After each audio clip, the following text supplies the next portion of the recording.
Tiranossauro Rex.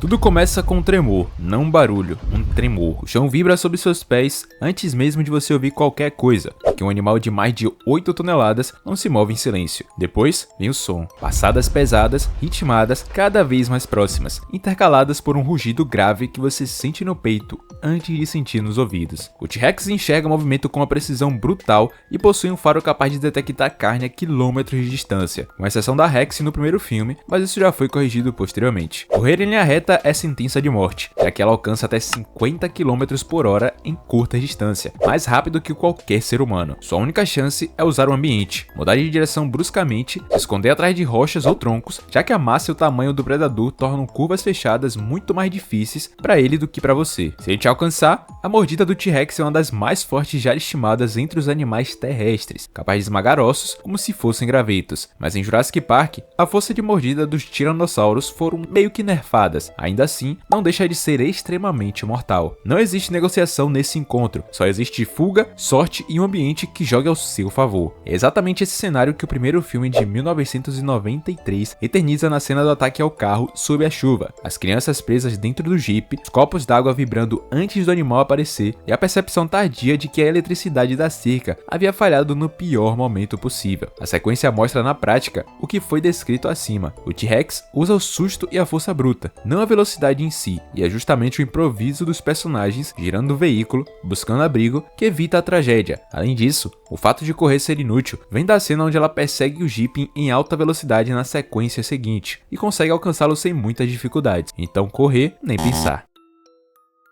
Velociraptor.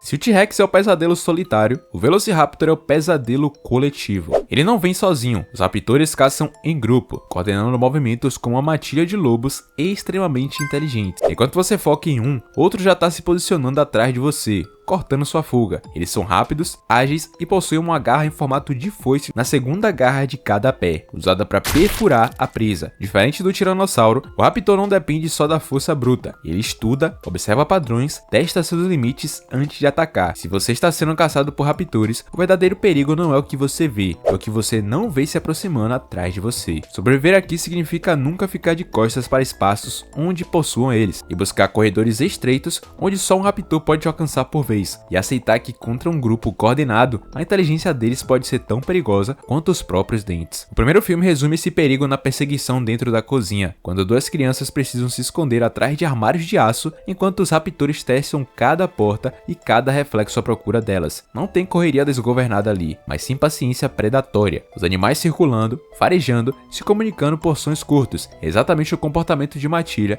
que torna esse dinossauro tão mais perigoso do que o seu tamanho sugere. Também nesse filme, o caçador Muldoon encontra um deles aparentemente de bobeira no meio da mata, mas quando ele está prestes a atirar, outro Velociraptor surpreende ele e aparece bem do seu lado e acaba com ele, provando que nessa situação eles estavam no controle. Além dessas cenas, em Jurassic Park 3, os Velociraptors fazem uma armadilha com o corpo de um dos personagens para atrair o restante, e quase funciona. Então, não subestime a inteligência deles, senão eles vão matar você.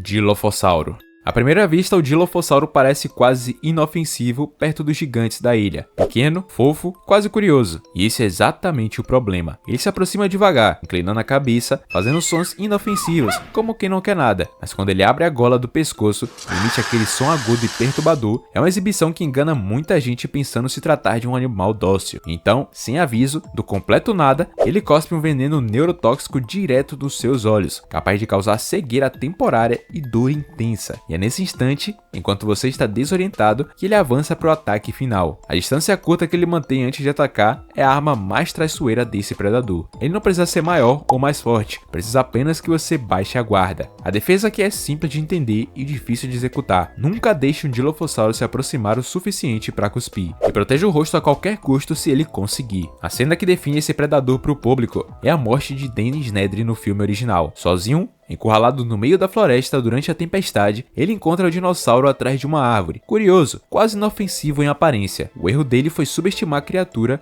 por ela parecer pequena, e o resultado é a prova visual de que entre os predadores da ilha, o tamanho é o que menos importa. Compsognathus. Isoladamente, um Compsognathus não representa perigo algum para um adulto. Ele tem o tamanho de uma galinha, é ágil, curioso e nervoso. O problema é que ele nunca está sozinho. Os compsognathus se movem em bandos numerosos, como um enxame de predadores em miniatura, e o que falta em força individual sobra em quantidade. Se você está ferido, imóvel ou inconsciente, um bando de compsognathus pode se tornar letal, atacando em massa até que a soma de pequenos ferimentos se torne fatal. A verdadeira ameaça dele não é uma mordida isolada, é a multiplicação dela. Manter-se de pé, em movimento e longe de ficar vulnerável no chão é a diferença entre escapar ileso e ser consumido aos poucos por dezenas de pequenas bocas afiadas. É em Jurassic Park O Mundo Perdido, o segundo filme da franquia, que essa ameaça em grupo ganha destaque, quando um dos caçadores da expedição se afasta sozinho no meio da vegetação alta e é cercado por um bando desses pequenos predadores. A cena não mostra um ataque explosivo, mostra a quantidade de compsognathus se multiplicando ao redor dele, reforçando que o verdadeiro perigo deles está nunca em vir sozinho. Espinossauro. O espinossauro é diferente de tudo que veio antes, maior que o próprio T-Rex em comprimento e altura, com uma vela dorsal impressionante e um focinho alongado parecido com o de um crocodilo. E ele não é apenas um caçador terrestre, ele nada e ele mergulha. Ele te persegue até dentro da água, um ambiente que muita gente erroneamente acredita ser um refúgio seguro contra dinossauros. Aqui no universo de Jurassic Park, suas mandíbulas são adaptadas para matar quanto qualquer outro grande terópode da franquia. Em terra, ele é tão rápido quanto um Tiranossauro Rex, mas o diferencial dele é que na água, a vantagem é toda dele. Fugir para um rio pensando estar seguro pode ser o pior erro possível diante desse predador, mas a essa altura, eu acho que você sabe bem disso. A estratégia de sobrevivência muda completamente aqui. O objetivo não é buscar a água como abrigo, e sim se afastar dela o máximo possível, levando a caçada de volta para um terreno onde suas chances, ainda que pequenas, sejam um pouco maiores, como a floresta fechada. Assim como o T-Rex, ele é muito grande e seria difícil se movimentar entre as árvores. Essa é a sua melhor chance. Jurassic Park 3 constrói praticamente toda a sua atenção em torno dessa ideia, com o espinossauro derrubando o avião dos protagonistas logo no início e depois os perseguindo ao longo de todo o filme. A icônica luta entre ele e um tiranossauro, ainda que fictícia dentro da própria continuidade da franquia, existe justamente para estabelecer visualmente quão superior esse predador é em porte e força, tornando qualquer tentativa de confronto direto praticamente impossível. Ceratossauro.